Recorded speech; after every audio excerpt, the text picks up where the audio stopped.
কৃষ্ণ কথা বড় মধুর কথা, যে কথা আস্বাদনের মতো কোনো ভক্ত একবার যদি আস্বাদন করিবার মতো করতে পারে। কেননা কৃষ্ণ কথা শ্রবণ করার যোগ্যতা তো সবার হয় না। মহাজন বললেন কৃষ্ণ কৃপা জগতময়, আর গুরু কৃপা কোনো ভাগ্যবান ভাগ্যবতীর হয়। কৃষ্ণ যদি কৃপা করে কোনো ভাগ্যবানে, গুরু অন্তর্যামী রূপে শেখাইয়া বলে, এই যে মা, এই জাগতিক জগতে যার অন্তরে হিংসা, নিন্দা, কপটতা, ছলনা এগুলো বিরাজমান আছে, সে তার দ্বারাই কখনো কোনো দিনের তরে কৃষ্ণ ভজন হয় না মা। কৃষ্ণ ভজন করতে গেলে সর্বপ্রথম অহিংসাই পরম ধর্ম। হিংসার মতো কোনো পাপ নেই, আর দয়ার মতো কোনো ধর্ম নেই।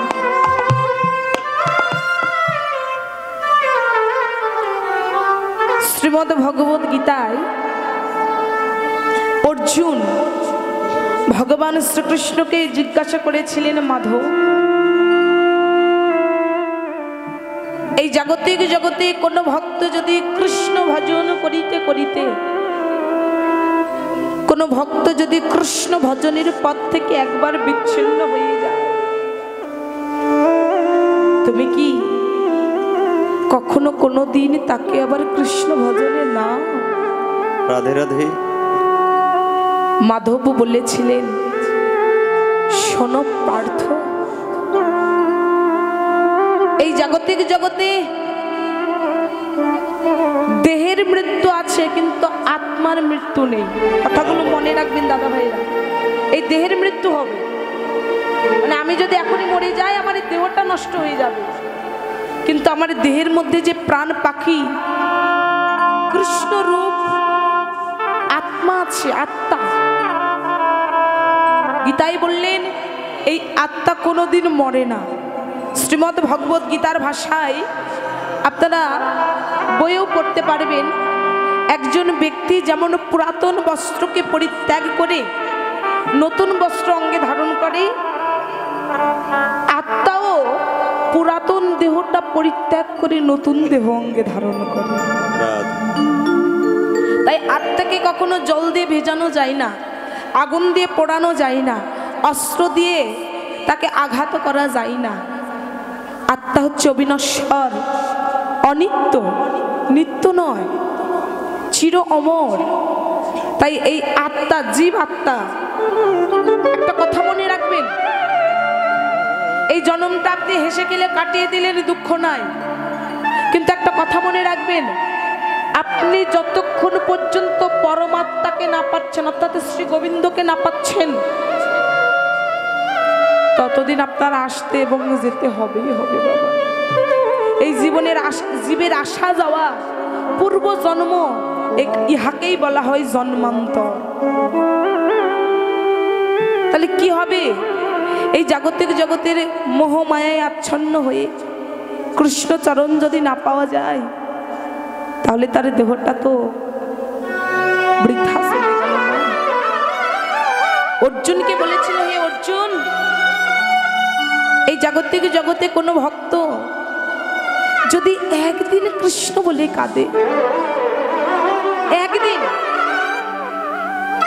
কোনো ভক্ত যদি কৃষ্ণ নাম করতে পারে, সারাটা জীবন ধরে সে পাপ করলো, অপরাধ করলেও একদিনের ডাকে আমি তাকে সাড়া দিয়ে থাকি, কিন্তু সেই ডাক তো ডাকার মতো ডাকতে হবে। রাধে রাধে। ডাকার মতো না ডাকলে তো পাওয়া যাবে না।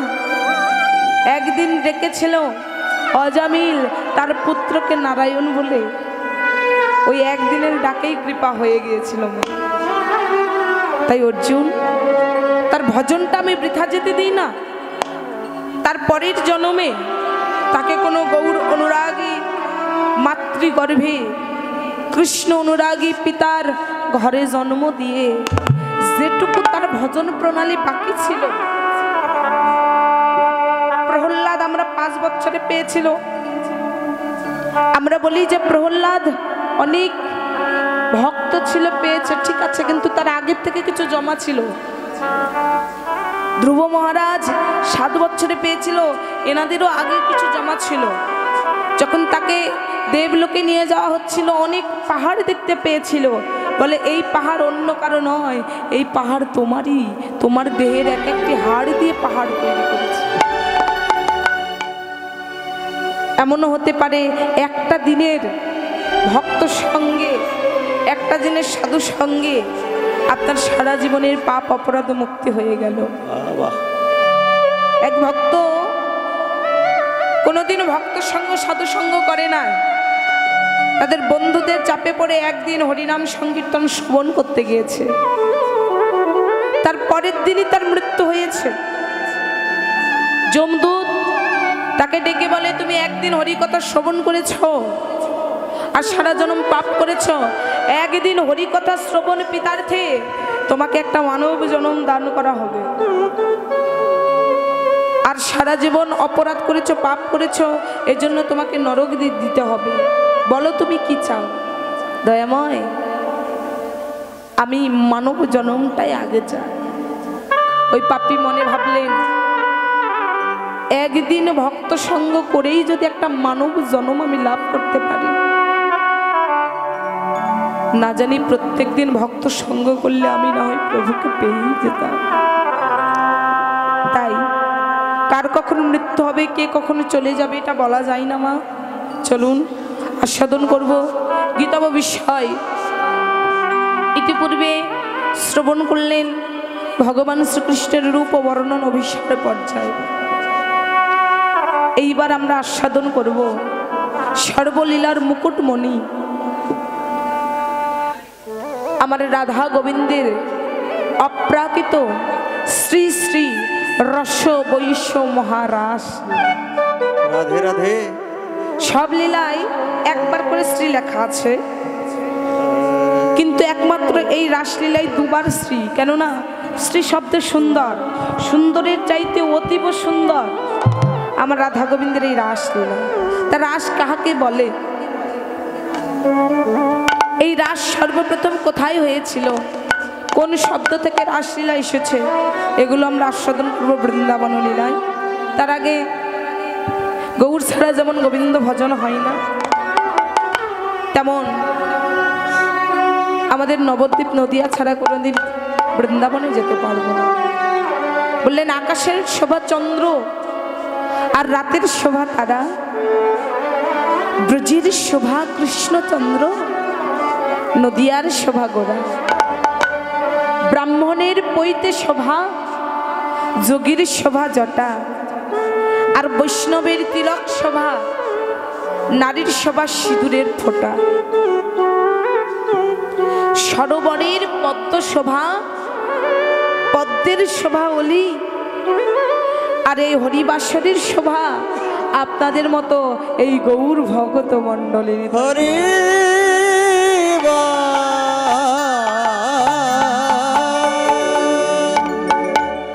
শোভা হইতে অতি শোভা দিচ্ছে আপনাদের মতো ভক্তগণদের রেখে। চলুন আস্বাদন করব। এই লীলাটা আমার জন্য নয়, কেননা যারা যুগল ভজন করে তাদের জন্যই এই রাসলীলা। আমি তো এখনো যুগল হই নাই, তাই এই লীলাটা আমার জন্য নয়। তবুও কমিটি ভক্তগণ যখন দিয়েছে আস্বাদন করতে হবে। লীলার মাঝে অনেক ভুল ত্রুটির রসভাস হবে। এই যে বাবু একটু আসতে, আপনারা সকলে ক্ষমা সুন্দর দৃষ্টিতে দেখবেন। আপনাদের সভাকার শ্রীচরণে জানাই শত সহস্র কোটি দণ্ডবোধ। বৃন্দাবন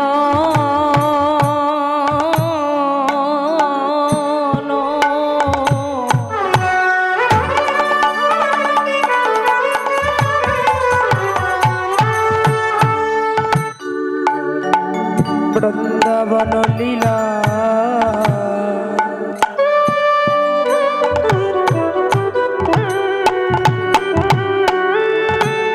লীলা গোরা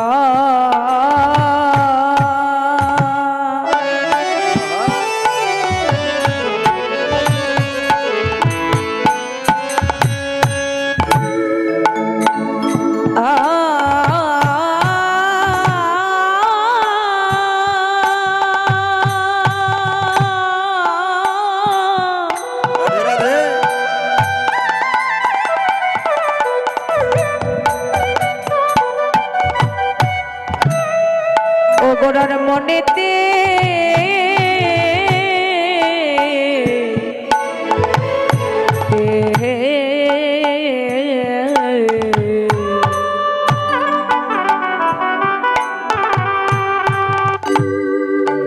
মনেতে পড়ে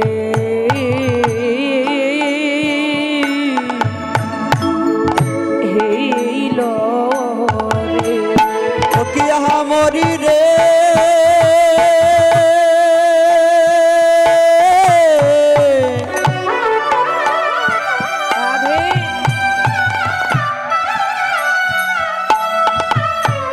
মরি রে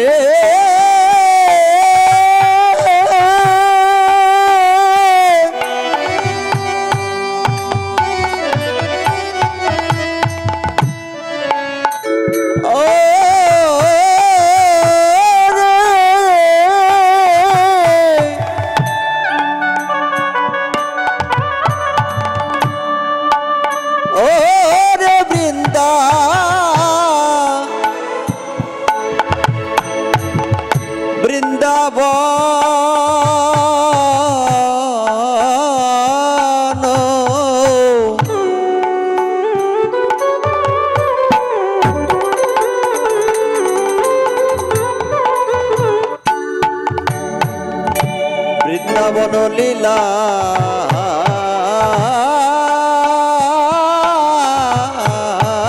গোরা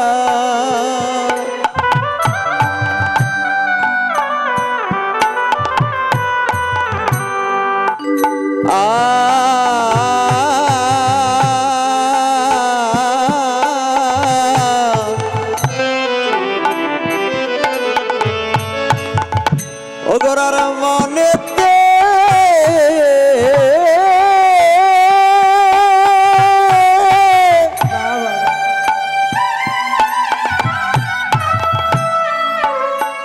ও গোরার মনেতে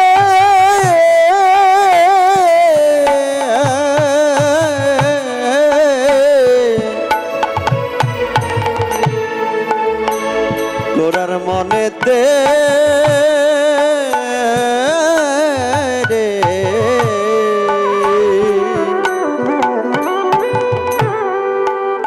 মনেতে পড়িল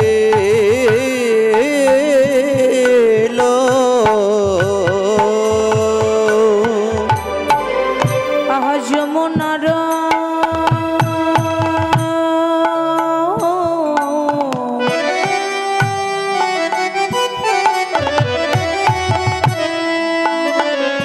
যমুনার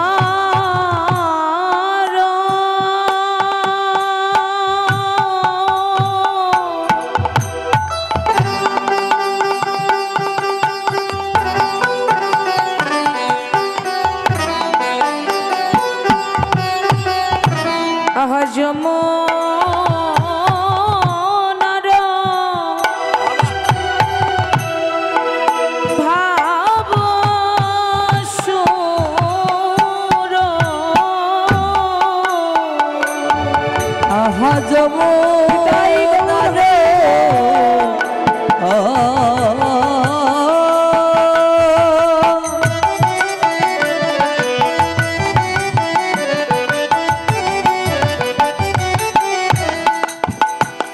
ওরে ভাব সুর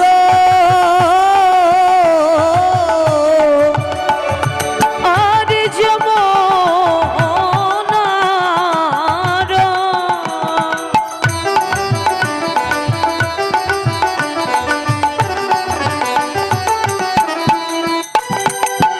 যমুনার ভাব সুর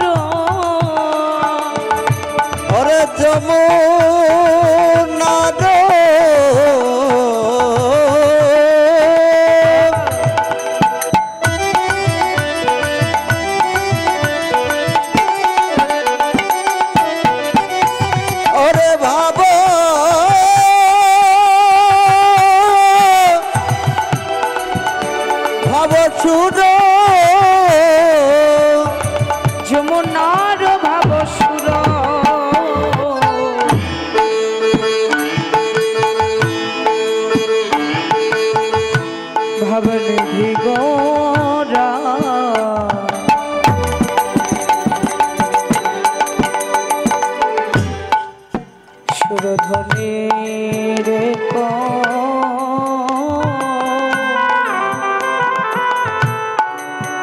কহিল হরি বল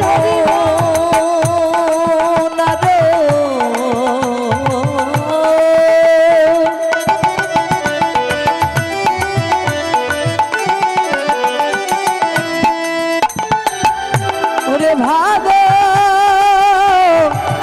সুর আহা যমুনার ভাব সুর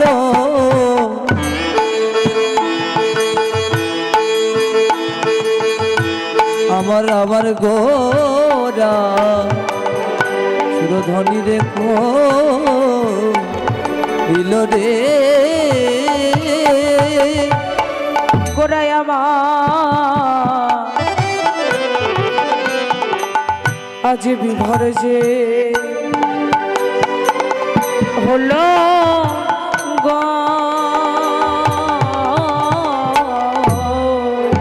আজ গোরায়া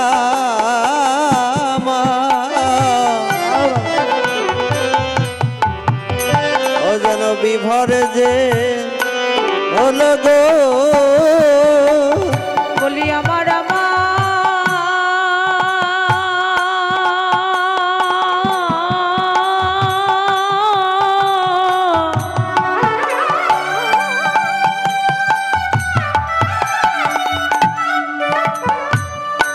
আমার ভাবের গোরা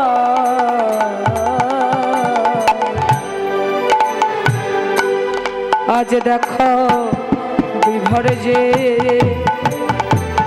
হলো গো বলি আমার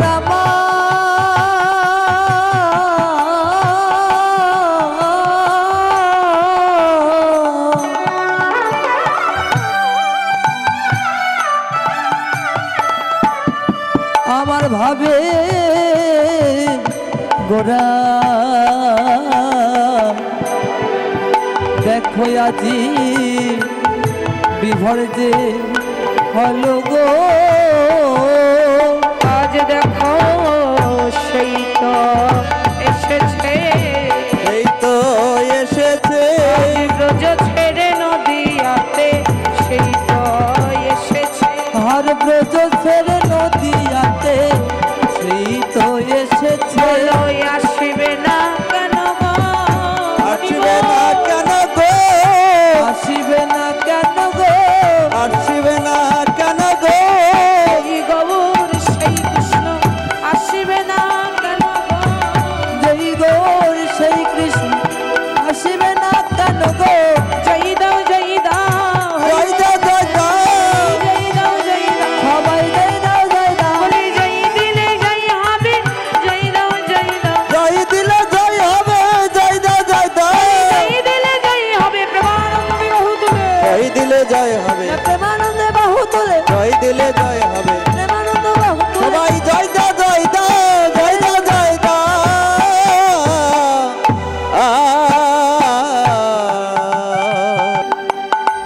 ঈশ্বর পরম কৃষ্ণ পরম কৃষ্ণ যিনি সদজি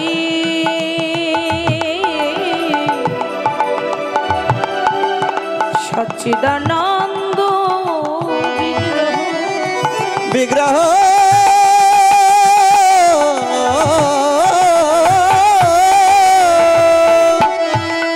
যিনি অনাদির আদি গোবিন্দ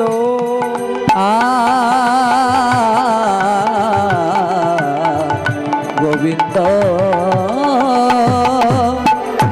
যিনি সর্বকারণে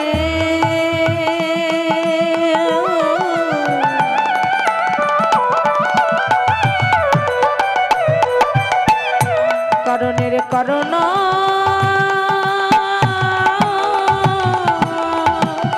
কারণ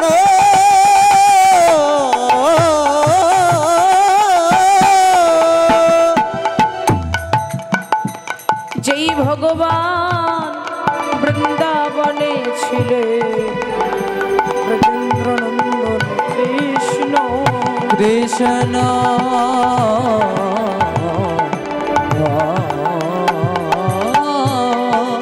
যিনি ছিলে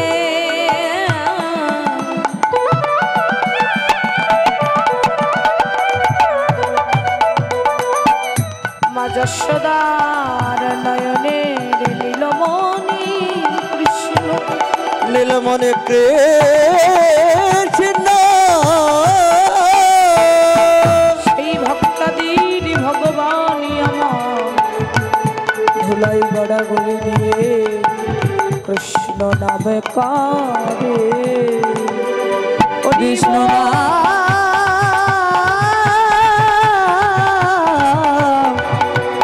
কৃষ্ণ